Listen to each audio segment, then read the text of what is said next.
नमस्ते दोस्तों, मैं सूरज और दोस्तों आज हम कहानी सुनने वाले हैं बंदर और टोपी वाला का। तो चलिए शुरू करते हैं। एक बार की बात है, एक गांव में एक मेहनती टोपी वाला रहता था, जो टोपी का व्यवहार करता था। एक दिन दोपहर को वह गांव में अपनी टोपी बेचने जा रहा था। वह एक जंगल से गुजर रहा था। वह अपनी सर पर टोपी की टोकरी लिया हुआ था। दोपहर को बहुत ज़्यादा धूप होने के कारण वह थक गया। वह विश्राम करने के लिए एक पेड़ के नीचे बैठ गया। उसने अपनी टोपी से भरी टोकरी जमीन पर रख दी और वहां पेड़ के नीचे लेटकर आराम करने लगा। थोड़ी ही देर में व्यापारी को नींद आ गया। उस पेड़ पर कुछ शरारती बंदर बैठे थे। व्यापारी को सोया हुआ देखकर उन्होंने सारी टोपियां चुराकर पेड़ में चढ़ गए। टोपियां चुराकर बंदर सोच में पड़ गए।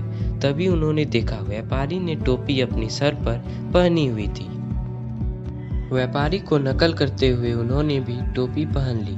जब व्यापारी की नींद खुली तब उन्होंने देखा टोकरी में से सारी टोपियां गायब है। फिर वह टोपी ढूंढ रहा था। तब अचानक उसने पेड़ में बंदरों को टोपी पहनते हुए देखा। व्यापारी को बहुत गुस्सा आया। उसने पत्थर उठाकर बंदरों को मारना शुरू कर दिया।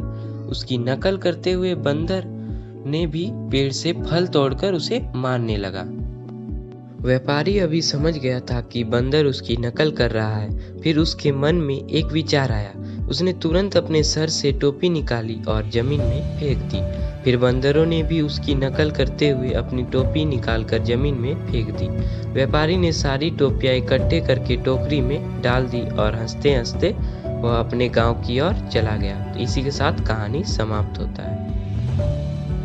दोस्तों, हमें इस कहानी से यह शिक्षा मिलती है कि बुद्धि काम करती है जहाँ ताकत विफल होती है। दोस्तों, ये हमारा चैनल का पहला वीडियो है, तो चैनल को कर लीजिए सब्सक्राइब और ऐसे ही कहानी सुनने के लिए नोटिफिकेशन को ऑन